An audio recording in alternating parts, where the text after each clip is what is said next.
Hello friends, welcome to our channel Study Rockets. ଆଜି ଆମେ ଜାଣିବା କିଛି ଭେଜିଟେବୁଲ୍ସର ନାଁ ଆଉ ତାକୁ ଓଡ଼ିଆରେ ଆଉ ଇଂଲିଶରେ କ'ଣ କୁହାଯାଏ।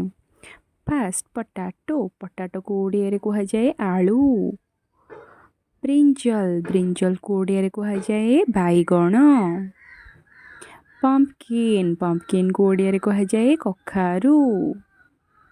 କ୍ୟାବେଜକୁ ଓଡ଼ିଆରେ କୁହାଯାଏ ବନ୍ଧାକୋବି। ଗାର୍ଲିକକୁ ଓଡ଼ିଆରେ କୁହାଯାଏ ରସୁଣ।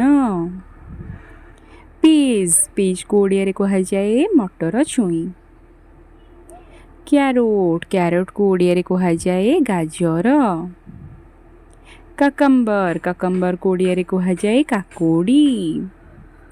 ବିଟ୍ରୁଟକୁ ଓଡ଼ିଆରେ କୁହାଯାଏ ବିଟ୍।